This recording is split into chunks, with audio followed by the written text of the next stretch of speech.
the discussion that we had in the first two classes of market failure. Of course, in the first class, we discussed mostly about market. Of course, all those things are not there in the slides. But in the second class, we started talking about best market success and market failure. And these portions are available in the slide. Please have a look at these slides so that you can have understanding of what we'll be discussing in the next few classes. Yeah, we are meeting after a long gap, almost 1 week now, because we last met on 13th because of no class and the holidays. We are meeting after a gap. You can understand. You may not have gone through those things in detail. The fact is that we started discussion on the market failure, and this market failure is nothing but inability of the market to actually ensure efficient allocation of resources.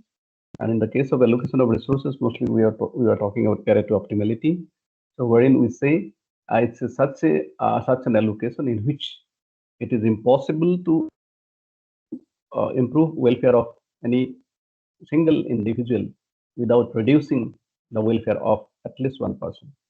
So it's impossibility of making at least one individual better off without making anyone worse off. That is the situation of Pareto optimality or Pareto efficiency. So in the case of Pareto efficiency or optimality, so the allocation will be the best possible in the system. So if it doesn't happen, the market signal, if it cannot provide the correct signal to the producers or maybe to the consumers, then the resultant output or maybe the supply or resources, so those things will not be the best, or it will be inefficient. So that is market failure, and market failures might be market failure is a very common thing in case of environmental goods and services. Of course, in general, if we have to think about, there are different sources of market failure, depending upon the forms of market, depending upon the nature of the goods and services, depending upon certain requirement in terms of information. So we have different sources of market failure. We tried to cover till this point in the previous class. And as you can see in the slide here, there are 6 major cases of market failure. We talk about, we'll be discussing all those things in detail. For example, incomplete market, what does it mean? And what are externalities? If we can find out, we'll try to have a look at externalities in details today. And what is non-exclusion? What is non-rival and public goods? Then non-convexities and asymmetric information. These are the major sources of market failure. If we can overcome these situations, probably markets will be in a better position to give the correct signal for allocation of goods and services. Now, what are incomplete markets? Now, when you talk about incomplete market, basically we are saying that there are not sufficient number of markets to take care of each and every transaction of goods and services in a particular situation. Okay, so when enough markets exist to cover each and every possible transaction or contingency, so that resources can move to their highest value dues, so then markets are considered to be complete markets. But in many cases, sufficient number of markets may not be available. For example, in the villages at some point of time, there used to be not much of monetized transaction. Okay? So markets were not available.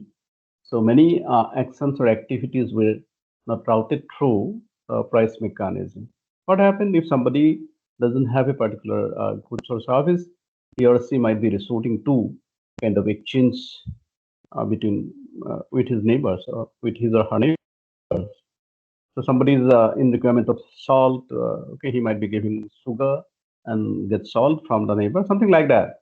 So these things are non-monetized transactions. These are also transactions. You are getting salt in lieu of sugar.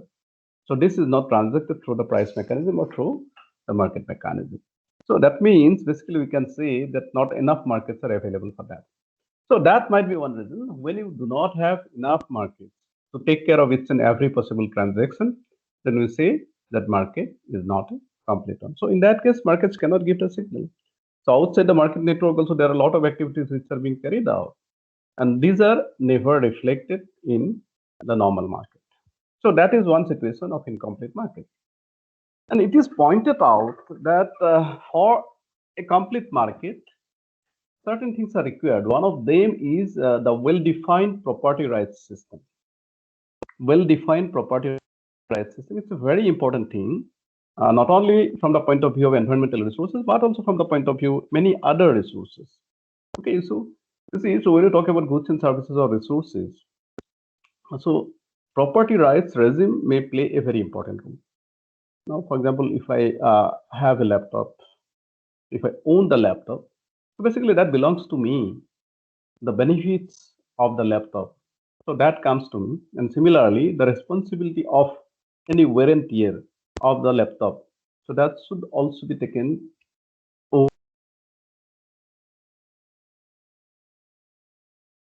Have certain ownership on or maybe over a particular resource or goods or services. So obviously there will be certain benefits, there will be certain responsibilities for managing that resource, goods and services. So property rights might be private property rights, as I have pointed out, this laptop. Similarly, your mobile handset or anything, so many things are there. So pair of shoes that you are wearing. So all those things might be privately owned. But everything may not be owned privately. So many of the things belong to the state, or in essence, you can say public. For example, a park, the road. So road is built by the government. So the government owns the road in essence. And the parks are being constructed, or parks are being provided. The amenities are created by the government, or maybe by the municipalities. So in that case, municipalities or the government will be basically owning the parks or maybe the roads. So there are some other things. For example, we can talk about a kind of grazing land. We can talk about a kind of wetland. We can talk about a forest. Many a time it might so happen that so these are managed, maintained by the community in the vicinity. So in those cases, if the rights are formally given to those communities, then you can say that these are goods and services which are actually owned by the community. Okay, so these type of things happen actually, depending upon who owns or depending upon who is given the property rights of a resource. We have different types of property rights regime. We can have private property rights regime. We can have public property rights regime, and we can also have community property rights regime or common property rights regime. In case of common property rights regime, the ownership is entrusted with the community. The community might prepare certain rules and regulations. So they might frame certain rules and regulations regarding managing the resource. So there are so many instances out there because of particularly the forest management or maybe water management. There are so many kind of initiatives to provide rights to the community. So these are there. Now, when you say property rights system, basically we can define property rights system as a set of entitlements. So these will define the owner's privileges and obligations for use of a resource or an asset. Okay, so owners will be having some kind of privileges. So he or she will get the benefit out of that. So whoever owns the resource, so he or she will be getting the benefit. At the same time, there might be certain obligations. If I own a laptop, as I have pointed out, so that laptop might wear and tear. So maintenance is to be taken care of by me only. So it is the responsibility of the owner of the resource. So same thing will happen with other resources. It may not be exactly this type of private properties. For other properties also similar thing. If a road is being actually a road has some kind of wear and tear, the maintenance of the road is to be taken over by the concerned owner. So in this case, maybe the government or maybe the municipality. Similarly, a bridge which is constructed by the government or maybe public works department. So these departments will have the responsibility, and public works department might be acting on behalf of the government. So that way, the privileges and obligations. So these are part of the property rights system. For any kind of property rights system, actually there are certain properties or characteristics. You can have a look at those characteristics. So these are the characteristics of well-defined property rights system. So one is comprehensively owned. So all assets or resources should either be privately or collectively owned, and all the entitlements must be known and enforced effectively. It's not that so this should be owned. Okay, so the people should also know about the entitlements of owning a particular resource or goods and services. And if they know, so this should also be enforced effectively. If I own a particular right, if I own a particular property, then obviously I can assert that it's my property. So somebody cannot snatch it away from me. Okay, something like that. So it is comprehensively assigned. This is one of the characteristics. Second characteristic is exclusivity nature. So what it means is that all benefits and cost from use of the resource should accrue to the owner and only to the owner. So maybe either directly or through sale, you can use the resource. So all the benefits you might be enjoying. At the same time, cost should also be undertaken by you. So you can do it by way of using the resource, or so by way of sale as well. So whenever we kind of sell the product, the ownership rights are handed over to somebody else. So the benefits of selling the product will also come to us. So normally it happens with many resources. For example, in case of vehicle, so this is a very common thing. Okay, the benefits will be transferred to the persons once it is sold to somebody else.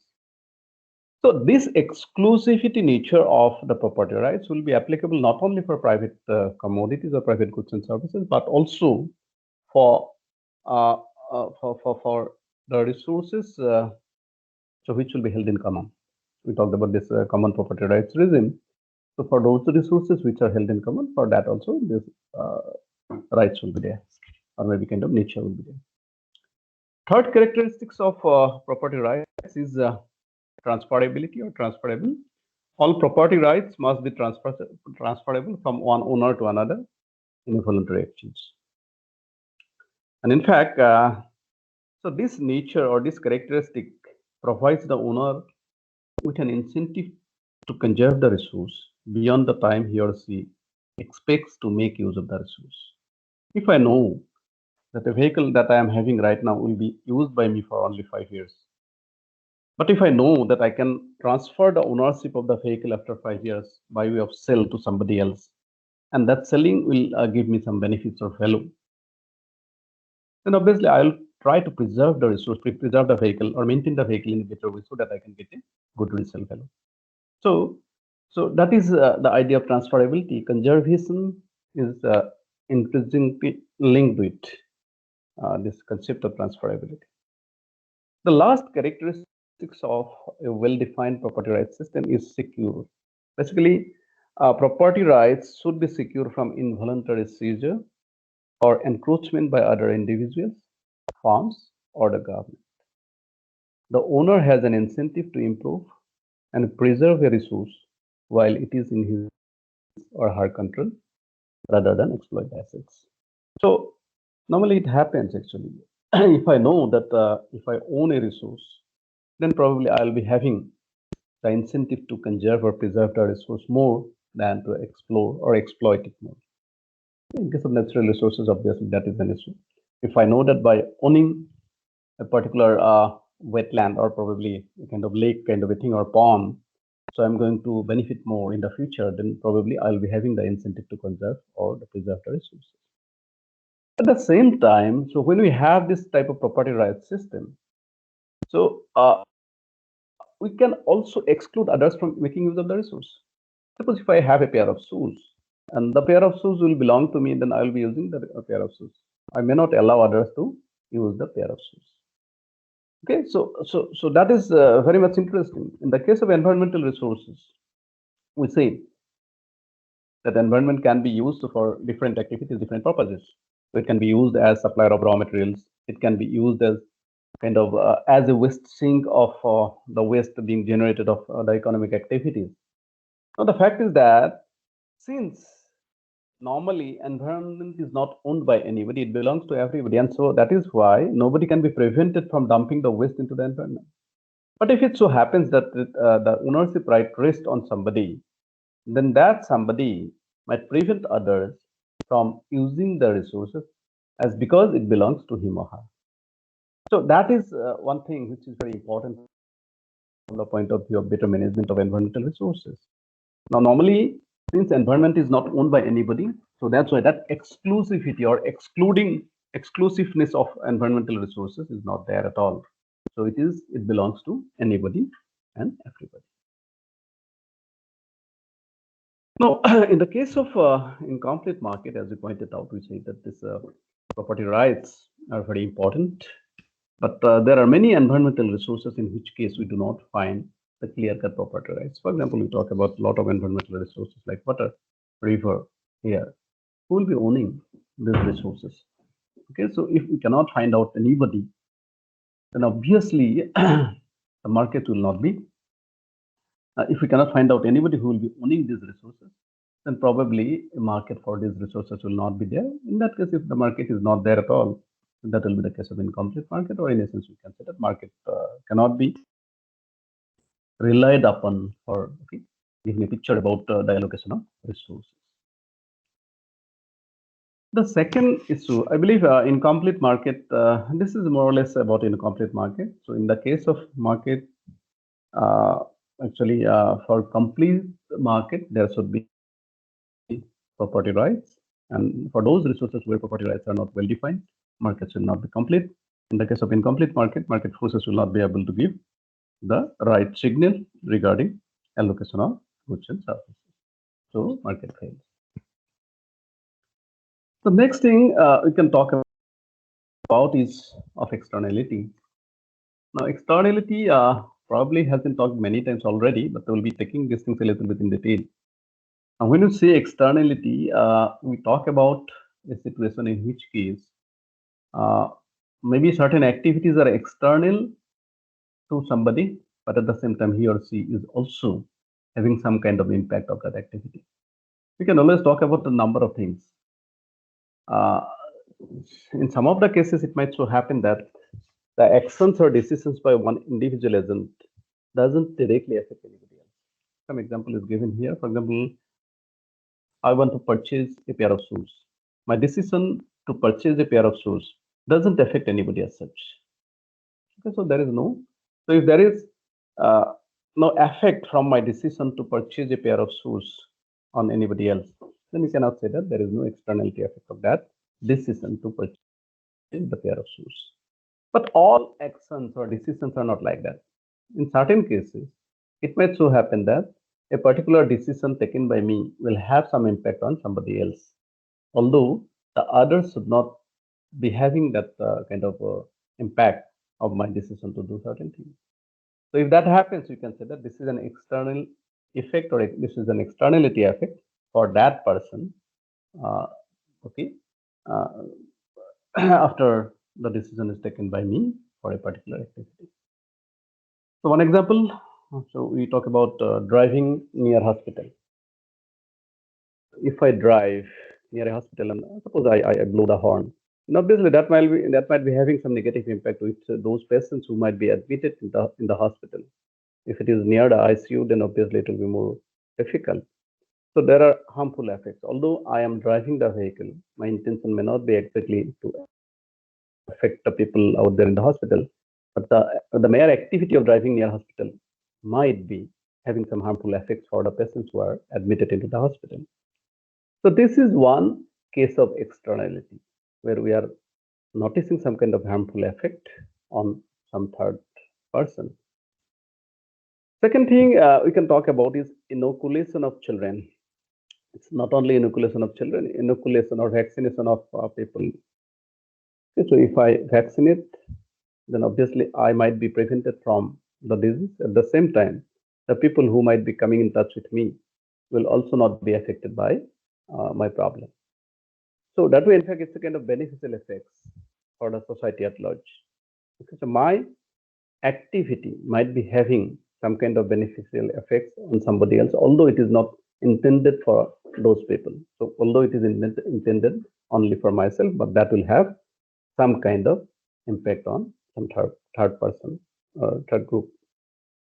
So those activities which will have some kind of effect on other individual agents will be known to have some kind of externality effect.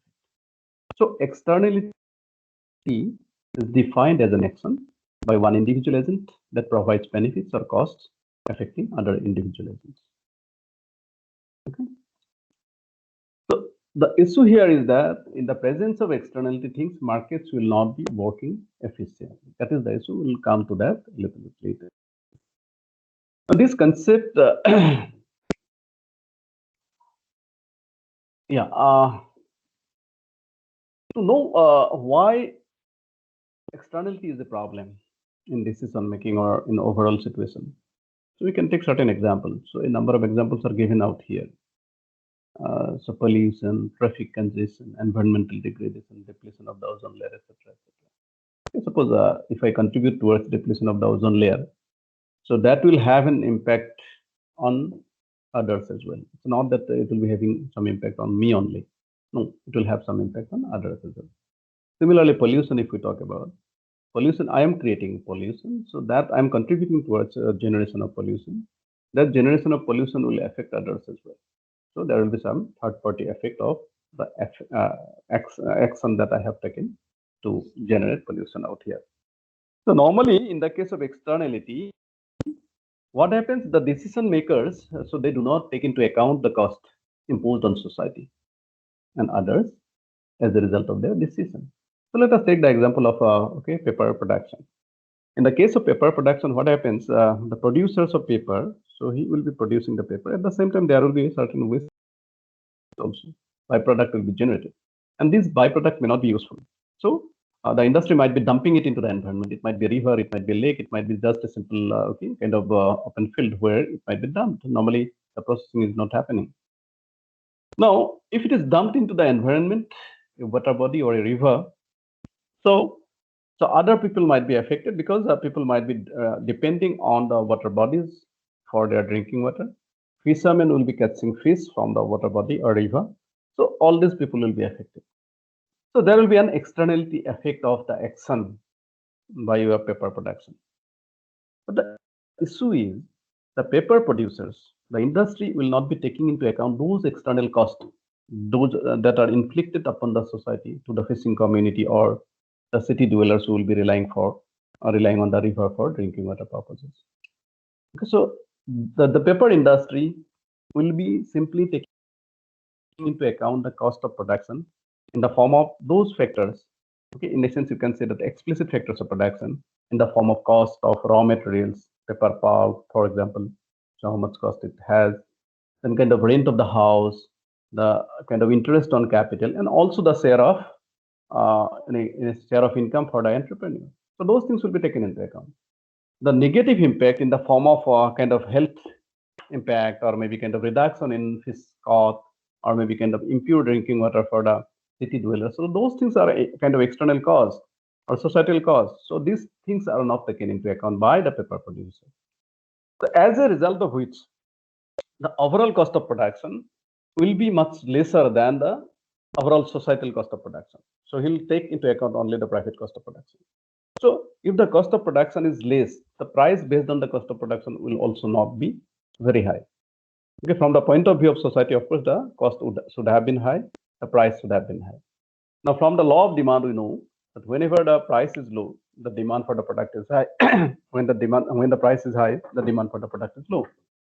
So there is an inverse relationship between the quantity demanded and the price. So as a result of lower price of the product, more paper might be produced, more resources might be allocated for paper production, which from the point of view of overall welfare of the society will not be good, because we are not taking into account the external cost. So the markets which are looking into the demand and supply curves, okay, through price signal, the markets are not giving the right signal, as a result of which more paper will be produced, whereas lesser amount of paper should have been produced. So that is why this is the way externality can pose a problem for the markets, and markets will be a failure. Could you get the point? How externality can be a problem?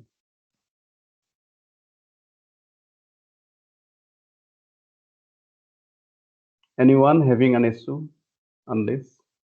I'm talking about externality and why externality is an issue for markets.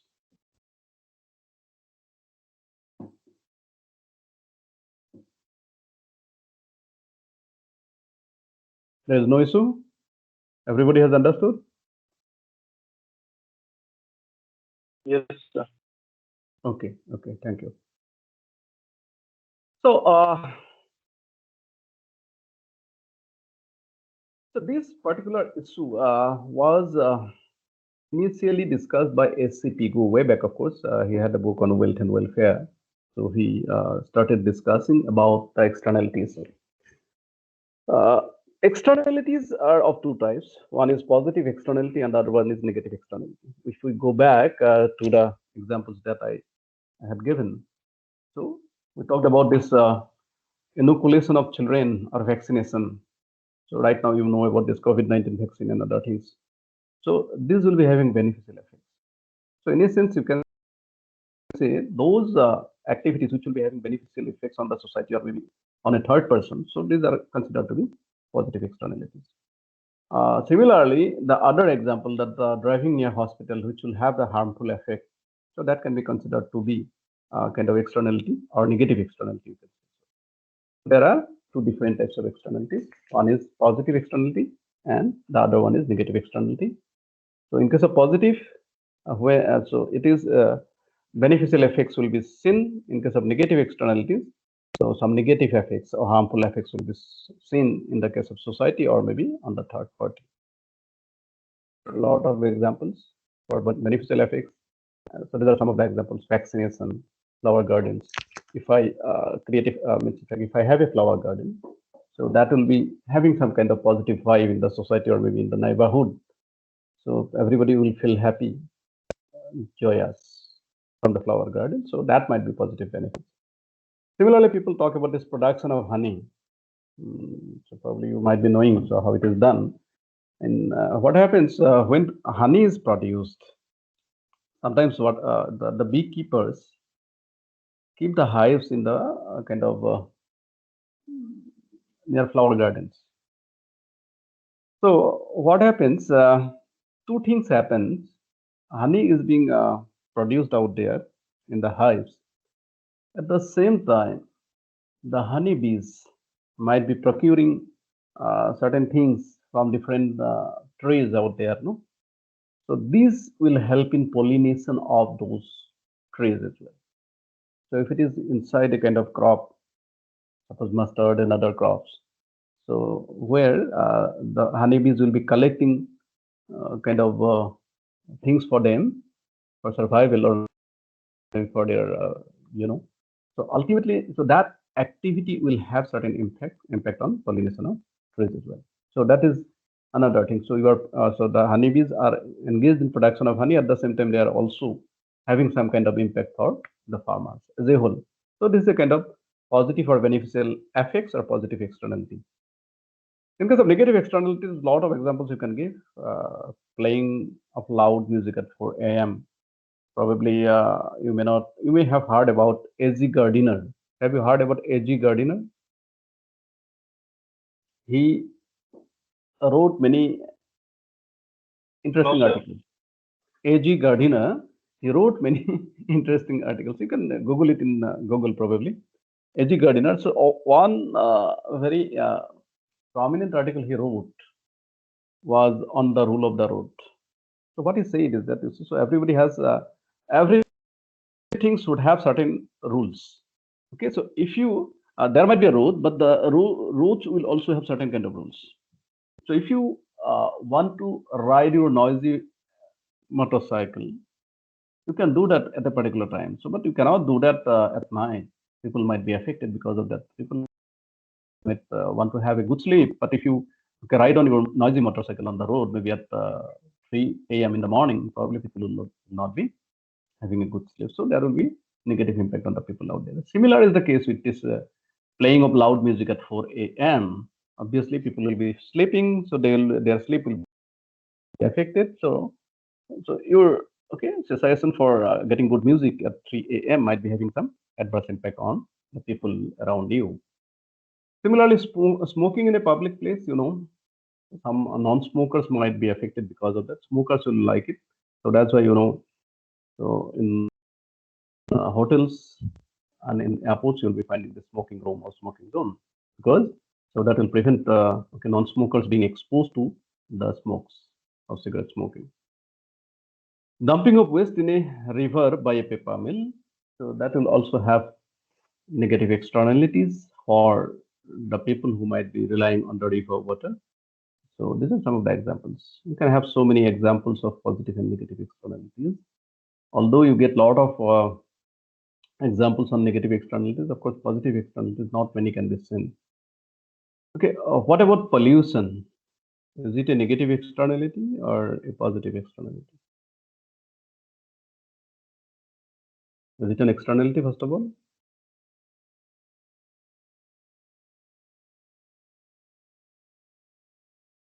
Pollution.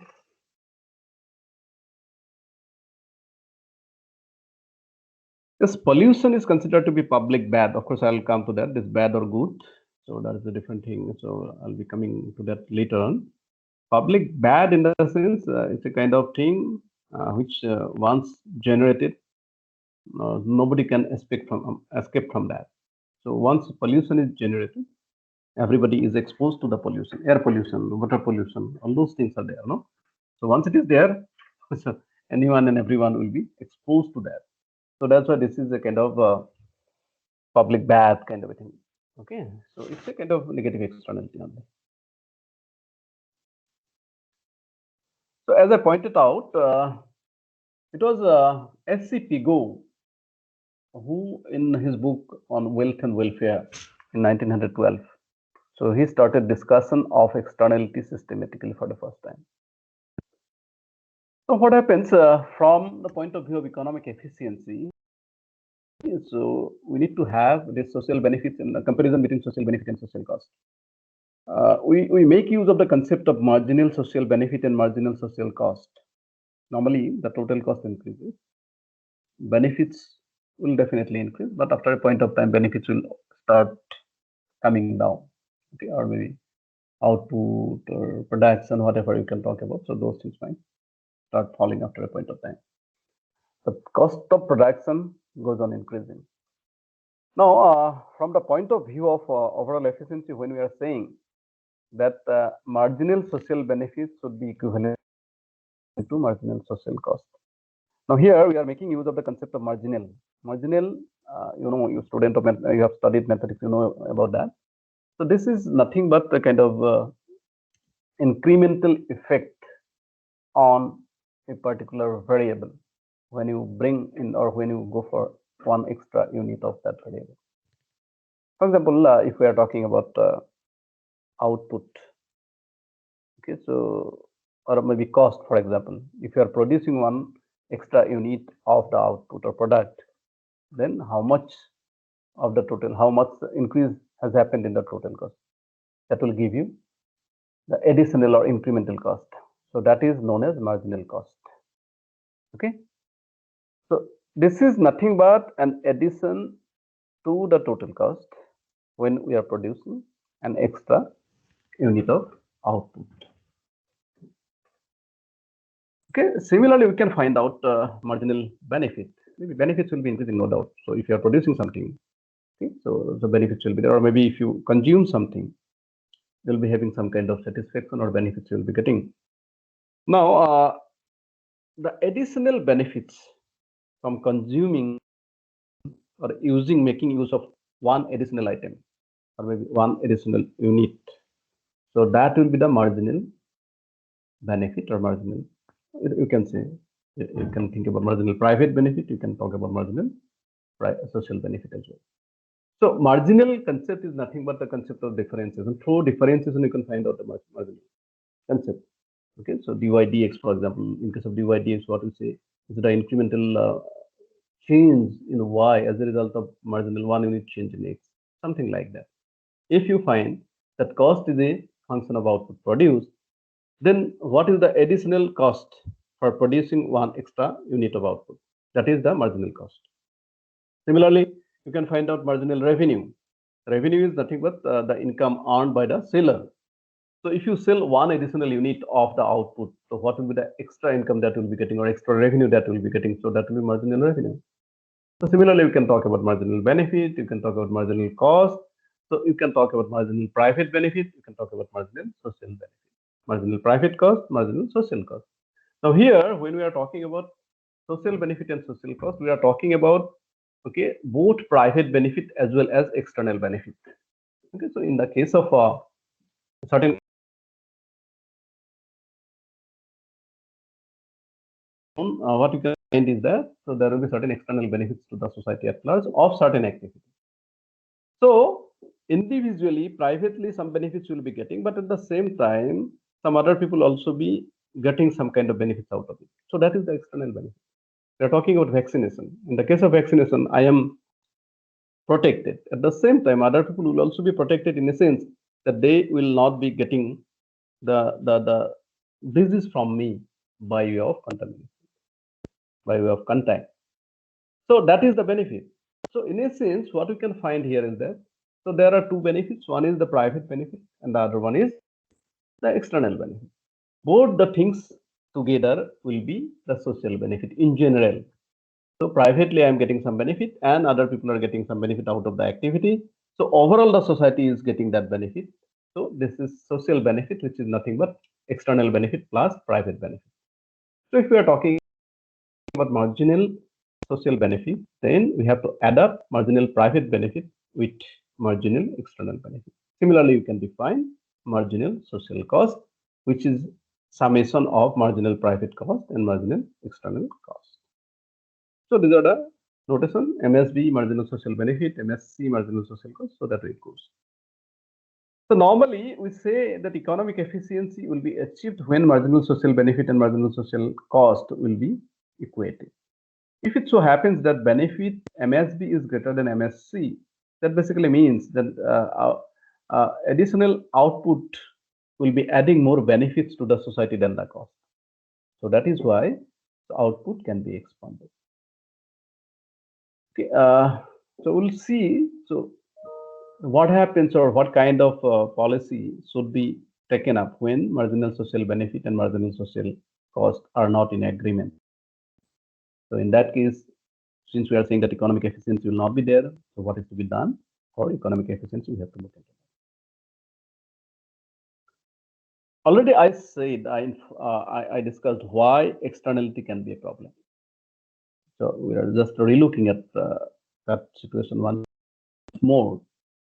So in the case of externality, individual cost will be much lesser than the social cost. Means social cost is not equivalent to the individual cost. Similarly, social benefit will not be equivalent to the individual benefit. Okay, in case of externalities, there will be external cost, there will be external benefits. So the cost, when you talk about individual cost, so that will not take care of the external cost. Similarly, the individual benefit will not take care of the external benefit. The incentives for the individual are not what society them to do. Okay, for at individual level, people might take certain decision, but that decision may not be the best from the point of view of societal welfare, because so there might be certain external costs, there might be certain external benefits. In the case of the paper industry, example of paper industry that I gave, from the point of view of individual welfare, the decision to produce the product at a particular cost and to sell at a particular price may not be the best for the society at large, because this paper production activity will be having some kind of negative impact or harmful effects on the society at large. So that harmful effect or the external cost has to be taken into account, but that is not taken into account in the price or cost of production of the paper. So that is why the society will be expecting something else, but the individuals will be doing something else. So there will not be any synergy between the individual expectation and the societal expectation. As a result of that, as I have already discussed about that, okay, the individual cost will be much lower if there is a kind of externality, external cost or external effect, negative externalities. So individual cost will be much lesser, price will be much lesser, more product might be produced. Okay, for those products which are socially costly.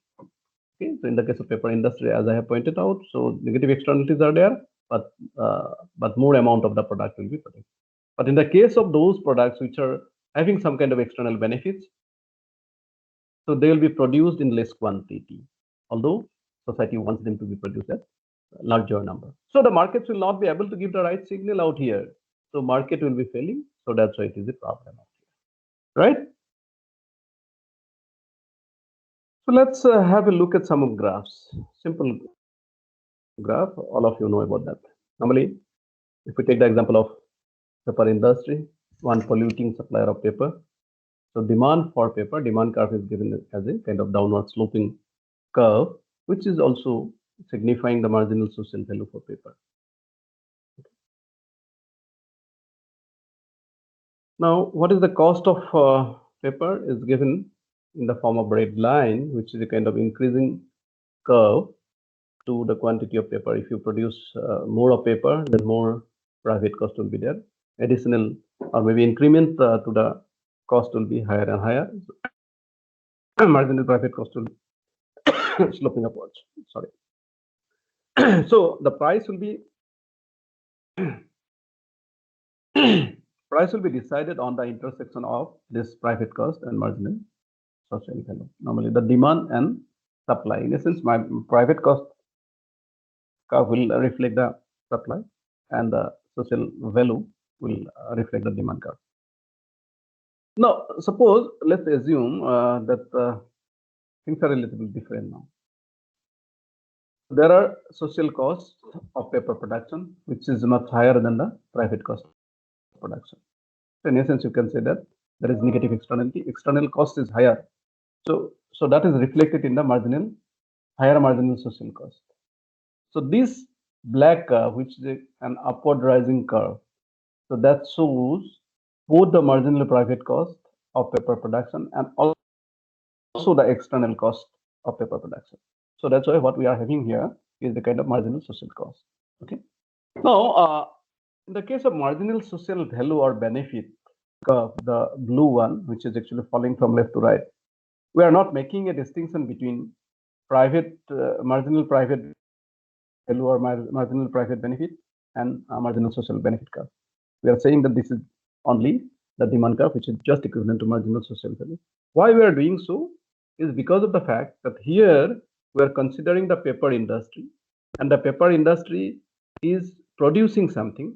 It's a production related activity. Since production related activity might be associated with the cost of production, so that is why we believe that this benefit curve or maybe the demand curve will not be having any effect on that. Okay, since we are talking about only paper industry is producing certain thing, and for production, cost of production is to be taken into account. And here, since there is externality in the process of production, we are not considering any externality in consumption. So that is why this marginal social value curve will not change. This will remain the same. So here, what we find is that both these curves, marginal private cost curve and marginal social cost curve, will be intersecting at two different points, right? Marginal private cost curve is intersecting at a point which will give you a relatively lesser price and a higher quantum of paper being produced out there. But here you are not taking into account the external cost. But if you take into account the external cost, so you will get this marginal social cost, which includes both the marginal private cost as well as the marginal external cost. Now this curve is higher, saying that there is negative externalities, and this is intersecting with the marginal benefit curve, social or private benefit curve or value curve at a different point. So this point tells you that the price for the product which will be produced at the equilibrium, this is the equilibrium situation, a new equilibrium situation. So here the product to be produced will be much lesser and the price to be charged will be much higher. There is a difference out here, right? So in the case of negative externality, if the external things are not taken into account, then okay, so you are ending up producing a higher amount of product at lesser amount of price. But if you take into account the external cost of the externality effect, then you end up producing less, which is socially desirable at relatively higher price. That is the issue. Now, if you rely on market forces only, so which will not take into account this external cost or social cost, then you will end up producing more amount of this harmful goods, which is not socially desirable. That is the problem. That is the issue. Already I had discussed this, but I try to show it with the help of graph. So too much of paper will be produced. The price of paper will be too low and doesn't reflect its true cost of production. Obviously, there will be a lot of questions to be asked. So if that is the case, who gains here? Obviously, not the society at large, right? The paper producers will be gaining because they will be actually, from the point of view of societal welfare, society will not be gaining out. So what are the monetary values of the cost imposed on the society? So these are certain questions which we need to find out.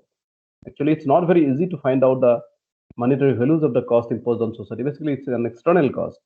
But those external costs can also be viewed from the by looking into the issues or maybe expenditures incurred by the people on medical and also purification of water and all those things we can look into. And by looking into those numbers, we can tell something roughly about the monetary values of the cost that is imposed on the society because of production of paper. So these are some of the things which we need to look into.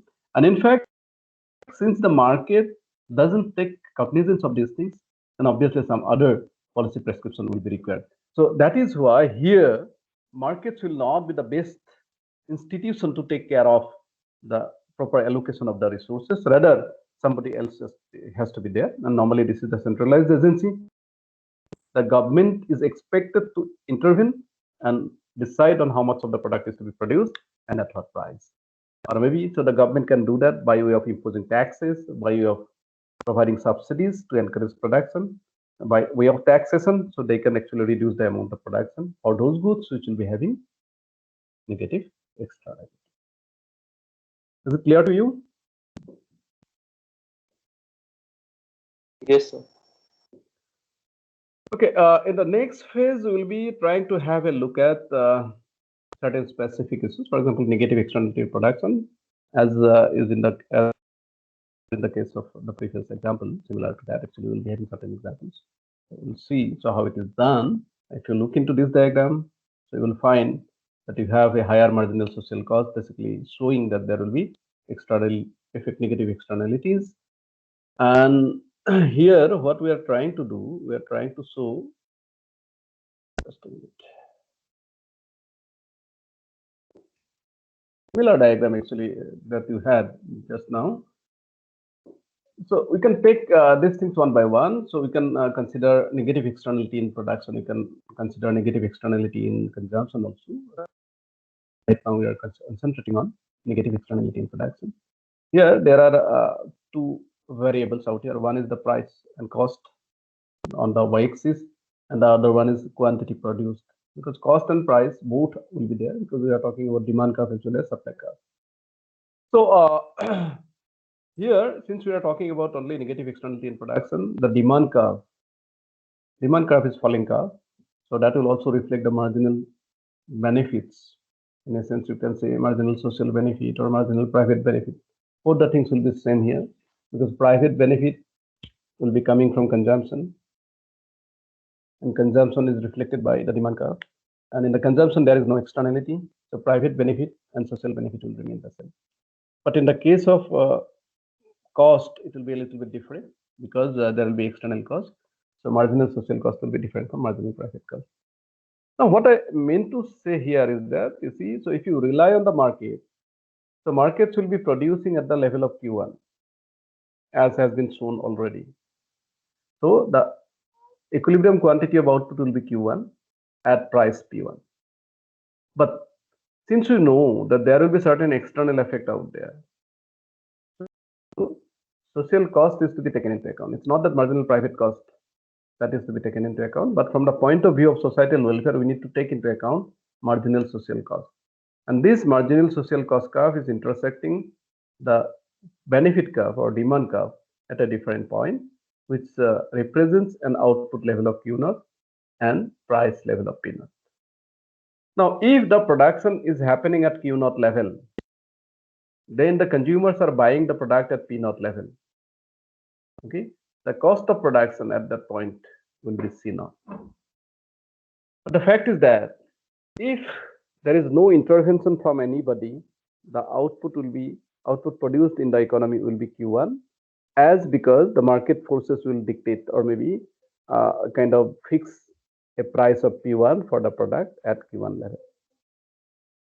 So market forces will not result in output level of Q0. There is a tendency of overproduction. There is a tendency of overproducing the output. So the government or maybe a kind of centralized agency has to intervene out there if they want to ensure a socially desirable level of output of Q0. So that means output has to be restricted at the level of Q0, and that can be done by imposing some kind of taxes by the government.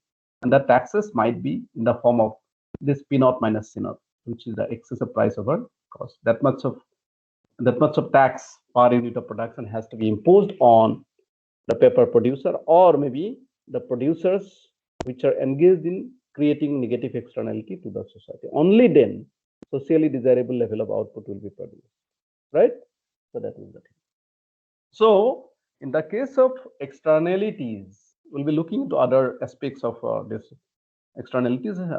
Positive externality in production, negative externality in consumption, positive externality in consumption. All those things we'll be looking into one by one, maybe tomorrow. But the fact is that if you leave it to the market forces will not be providing the correct allocation of the resources.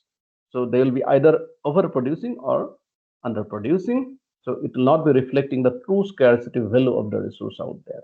So that's why market will not be giving the correct signal, market will be failing. To correct the market failure, some intervention will be required in the form of taxation or maybe subsidies, because the socially desirable amount of output is to be produced or consumed in the society at large. Okay, so that will, the other thing will be taking up tomorrow. So if you have any question in the meanwhile, you can just raise. I'm here to respond to your queries.